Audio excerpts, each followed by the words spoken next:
तरफ भाजपा के तमाम कार्यकर्ता विधानसभा के बाहर गेट पर हंगामे कर रहे हैं अंदर आने को लेकर। वही दूसरी तरफ कांग्रेस के तमाम जो कार्यकर्ता हैं, मंत्री हैं, विधायक हैं, वह विधानसभा के जो मुख्य द्वार है वहां पर बैठ के जो निर्दलीय प्रत्याशी परिमल नाथवानी है, जिनके डॉक्यूमेंट्स को लेकर कल जो है सवाल खड़े किए गए थे और जो बातें आई कुछ गड़ा उस डॉक्यूमेंट्स में है, उसके नामांकन की रद्द की मांग को लेकर इसके तमाम जो नेता हैं वह इस वक्त यहाँ पर विधानसभा के बाहर बैठ गए हैं। मंत्री दीपिका पांडे, पूर्व प्रदेश अध्यक्ष राजेश ठाकुर रहे हैं और सभी जो है इस वक्त यहाँ पर आलोक दुबे हैं या तमाम जो कांग्रेस के कार्यकर्ता हैं यहाँ पर द्वार पर सीढ़ियों बैठकर विरोध रहे हैं। और सा एक है जो नाथवानी कैंडिडेट रद्द की जाए। राजेश जी, कैसे देखते हैं किस तरीके से पूर्ण सामने और उसे लेकर आप लोग कैसे मांगे कर रहे हैं? भाजपा के तमाम कार्यकर्ता कह रहे हैं कि हमारे क्या और कांग्रेस कार्यकर्ताओं को अंदर आने देंगे। नहीं, 4-5 लोग थे तो वो अंदर तो आए ही थे। उनको कांग्रेस कार्यकर्ताओं के डर से बाहर भाग गए हैं। उनको भगाया किसने है? वो तो देखे थे 4-5 लोग आए जब कांग्रेस के कार्यकर्ता खड़ा हुए सिर्फ ये कहने के लिए कि नाथवानी का नामांकन रद्द करो, प्रधानमंत्री होश में आओ, चुनाव आयोग होश में आओ, इतने नारा में तो रुखसत हो लिए। उसमें हम लोग क्या कर सकते हैं? का मांग है कि ये चुनाव आयोग देखेंगे। आप लोग क्यों इस तरीके से हो हंगामा, आंदोलन, धरना? सीपी सिंह वापस चले जाए। हर कदम पर बोलिए, वो जो बाहर खड़े हैं जो गेट पे चढ़ने का काम कर रहे हो घर बैठ जाए अगर उनको इतना समझ में आ रहा है तो। कल क्या मध्य प्रदेश के विधानसभा में हुआ वो तो बताएंगे नहीं, किस तरह से नंगा नाच किया और किस तरह से एक सही प्रत्याशी को गलत साबित करके उसका नामांकन रद्द कराने का काम किया है। क्या बोलेंगे? उनके समर्थन में तो चुनाव आयोग है ही है, तो उनको अंदर आने की क्या जरूरत है? उनका काम जो है चुनाव आयोग तो कर रहा है, प्रधानमंत्री गृह मंत्री के इशारे पर, तो उनको प्रदर्शन करने की जरूरत क्या है? उनको तो आराम बैठना चाहिए। लोकतंत्र की हत्या तो हमारी हो रही है, हमारे साथ अन्याय हो रहा है, नाइंसाफी मेरे साथ हो रही है, हमारे उम्मीदवार को हराने की षड्यंत्र हो रही है। इनके पास तो संख्या बल नहीं था, बिना संख्या बल के जो है एक उद्योगपति को मैदान में उतारा। नैतिकता होती तो मैदान में नहीं उतारते और निर्विरोध दोनों कैंडिडेट को चुनाव जीतने दिए होते। हम इसलिए बैठे हैं कि उनका नामांकन रद्द किया जाना, नाथवानी जी का नामांकन रद्द करने के उसमें कई सारी खामियां हैं जो ये साबित करती है कि उनका रद्द होना चाहिए। हमारे सभी वक्त लोगों ने कहा है कि मीनाक्षी नटराजन की जो है कमियां नहीं होने के बावजूद उनको जो है रद्द किया गया, तो ये कहा है थला सा है, इसलिए इनका रद्द नहीं होगा।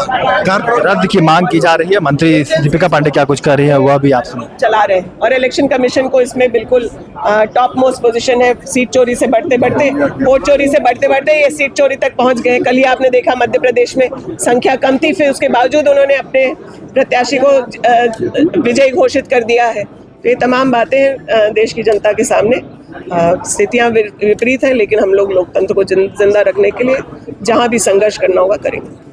मैडम, वो लोग कह रहे हैं कि चुनाव आयोग को काम करने दें, आप लोग क्यों इस तरीके से उनको चुनाव आयोग के काम पर कोई ऑब्जेक्शन नहीं है, क्योंकि election commission of India election commission of Bhajpa हो गया है। वो जानते हैं कि इलेक्शन कमीशन बिना भेदभाव के उनके पक्ष में काम करेगी।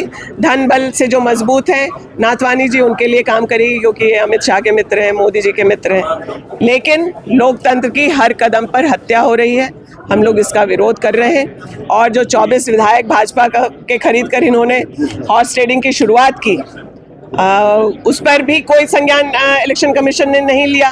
तो इन तमाम बातों के का रिजल्ट यही होने वाला है कि ये फिर से सीट चोरी करने का जो प्रयास करें वो हम लोग सफल नहीं होने देंगे। चलिए, तो सीट चोरी का जो प्रयास किया जा रहा है वह सफल होने नहीं देंगे, यह बातें कहना है तमाम जो कांग्रेस के कार्यकर्ता है, विधायक हैं, मंत्री दीपिका पांडे स्वयं इस वक्त जो है विधानसभा के बाहर धरने पर आप देखिए कि बैठी हुई है और साफ तौर से एक ही मांग है, जो सदस्यता है वह पूरी तरीके से रद्द की जानी चाहिए।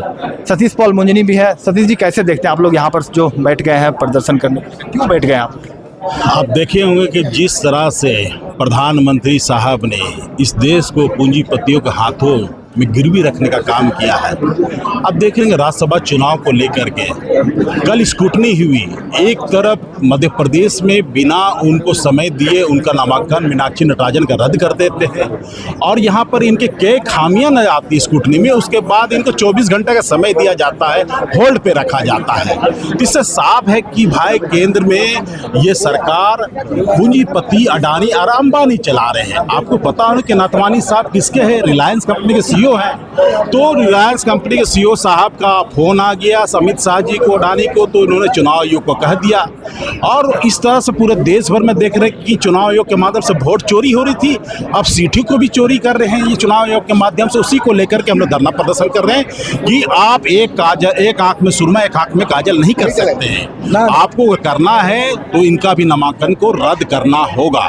चलिए, नामांकन रद्द करना होगा, एक ही मांग है और उसी मांगों को लेकर तमाम कांग्रेस के इस वक्त कार्यकर्ता यहाँ पर विधानसभा के बाहर बैठे हुए हैं धरने पर। आप देखिए कि बाहर भाजपा के कार्यकर्ता हो हंगामा आंदोलन कर रहे हैं और इस दूसरी तरफ आप देखिए कि तमाम जो कांग्रेस के कार्यकर्ता हैं, महिला भी यहाँ पर कार्यकर्ता मौजूद है, वह सीधी तौर से परिमल नाथवानी जो निर्दलीय के उम्मीदवार है जिन्हें भाजपा ने समर्थन दिया है उसकी सदस्यता को रद्द की मांग, चूंकि कल त्रुटिपूर्ण बातें सामने आई थी, चाहे उनके नाम को लेकर, संपत्ति को लेकर या केसेस जो टेक्निकल चीज़ें होती है उन सब चीज़ों को लेकर बातें आई थी और आज स्क्रूटनी चूंकि चल रहा है और स्क्रूटनी में क्या कुछ सामने आता है यह भी हम आपको बताएंगे। लेकिन फिलहाल ये जो तस्वीरें आप देख रहे हैं विधानसभा की देख रहे हैं, तमाम कांग्रेस के कार्यकर्ता परिमल नाथवानी जो राज्यसभा के तीसरे उम्मीदवार है उनकी सदस्यता रद्द की मांग कर रहे हैं। कांग्रेस से प्रणव झा उम्मीदवार है, वही जेएमएम से बैद्यनाथ राम उम्मीदवार हैं। 3 उम्मीदवार इस बार, 2 सीटें हैं, उम्मीदवार 3 हैं। सारे विवाद उसी को लेकर यहाँ पर उत्पन्न हुई है। शुक्रिया।